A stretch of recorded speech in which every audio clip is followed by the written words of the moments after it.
Welcome. So your doctor told you to do yoga. Now what? Right? So this is a video that I hope will make it a lot easier for people who have been told, hey, you should really do yoga, and who feel like, well, what exactly does that mean? How can I get started? I hope this will be of a lot of help to you. I've written down some things that will demystify some stuff and get you on the right path. So first of all, what happens a lot is the doctor who tells you to do yoga doesn't even do yoga themselves, but they've heard it's probably a good thing for mental and emotional health. So they might not tell you what type of yoga to do. If you're looking for a physical type of yoga, you might look for a hatha type of a yoga. You might see H-A-T-H-A. And I would look for the words gentle or beginner. Definitely there. As far as yoga, that's more for maybe even mental health or not so much movement. You might do restorative yoga, yin yoga. These things are a little bit more slow. Meditation. This is all good for physical, mental, and emotional health, but generally a hatha is going to have more sort of postures and yoga movements like that.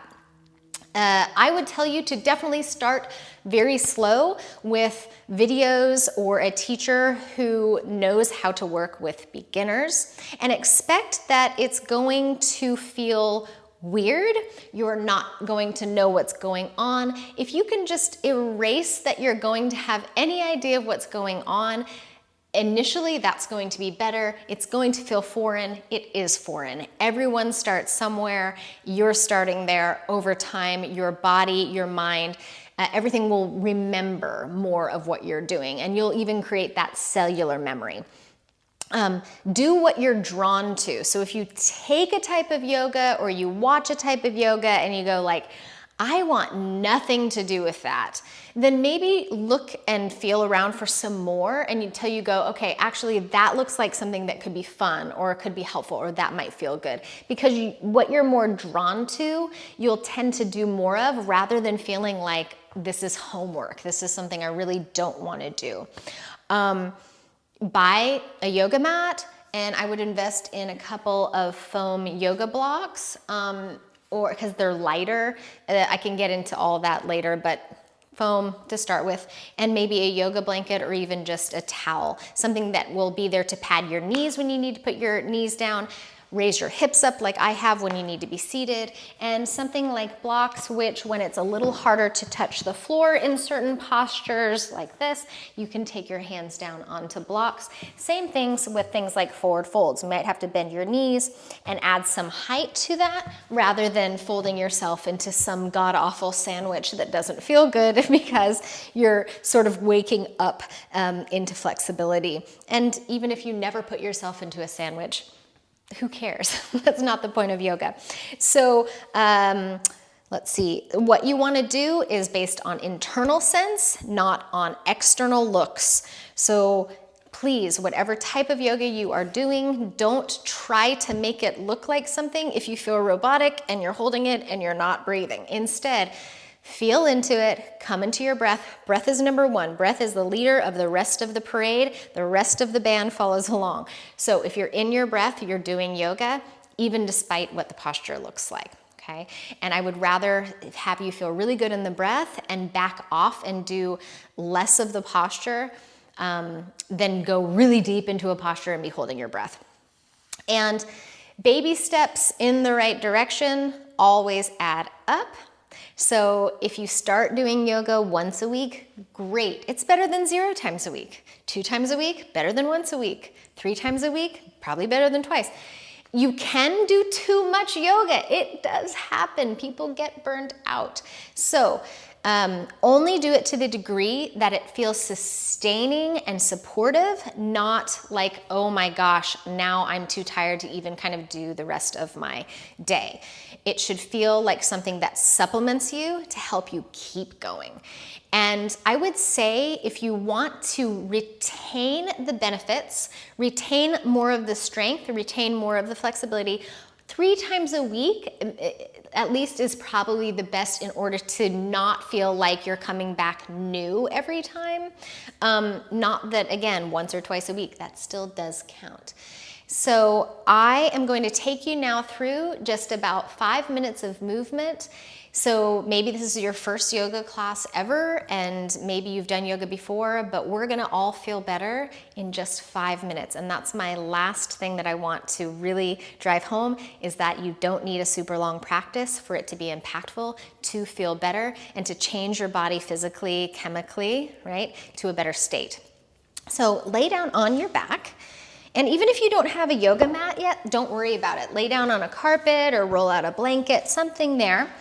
And hug your knees into your chest and just rock a little side to side. So we're just opening through the back, the lumbar, the hips.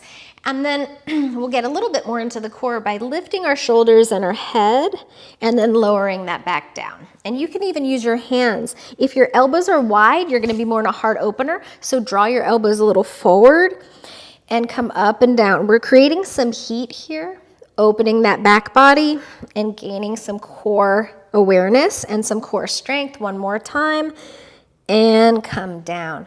Bring the soles of the feet to the floor. Bring your right knee in. So your left sole of the foot is now on the floor, knee bent.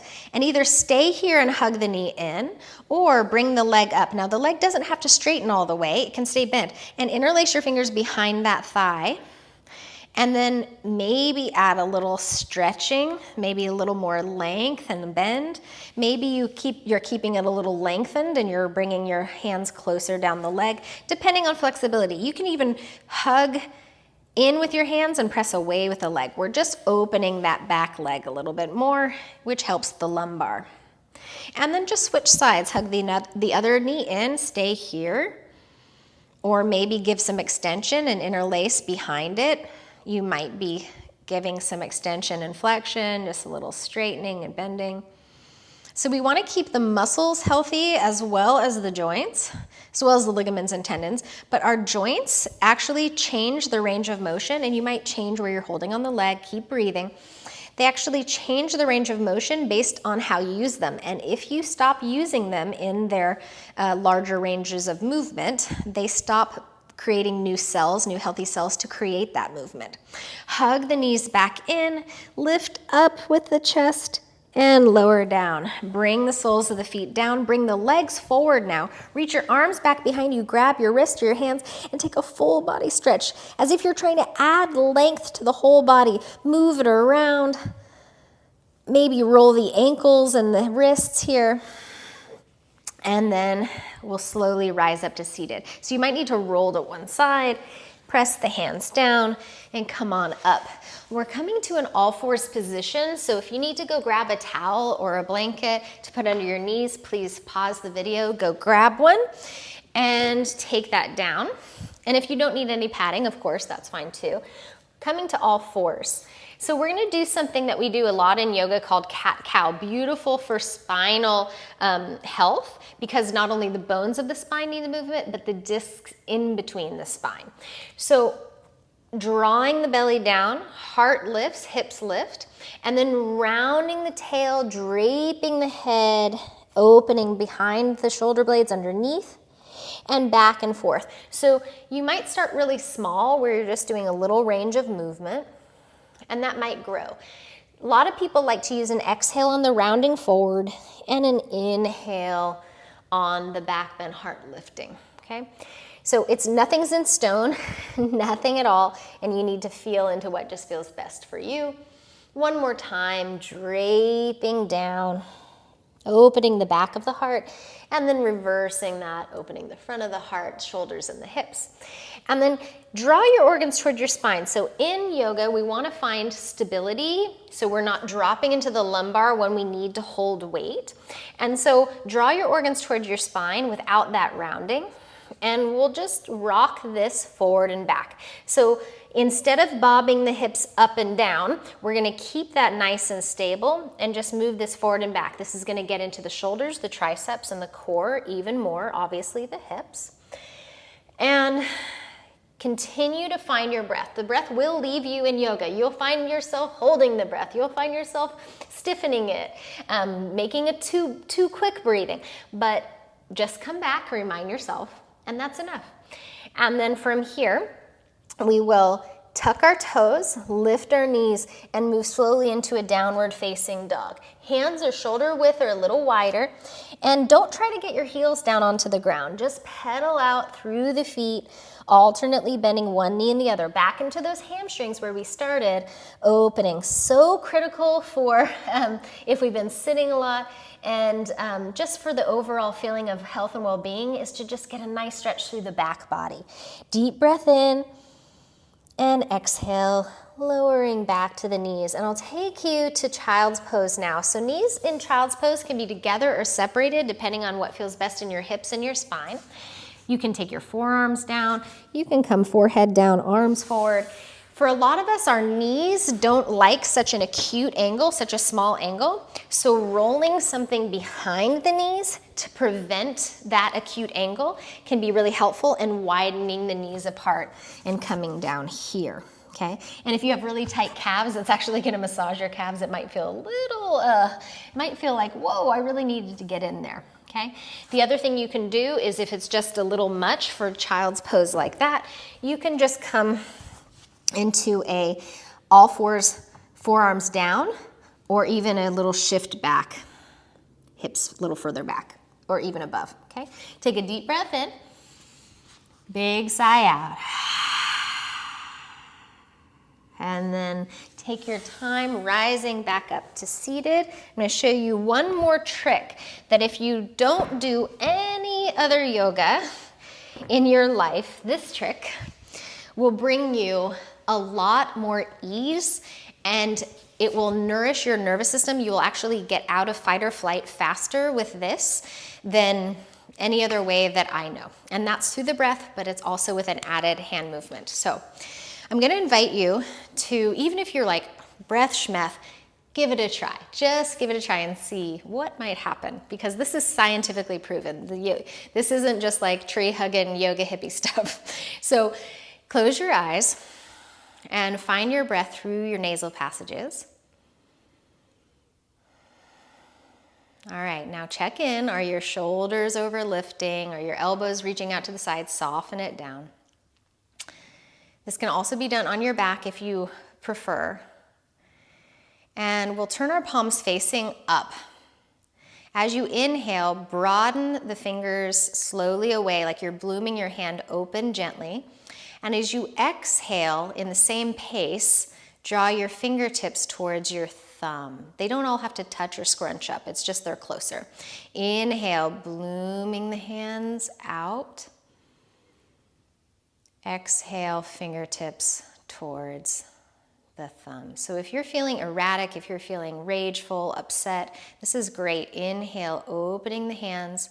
It gives the mind something to focus on and the breath to slow down so that we get out of fight or flight.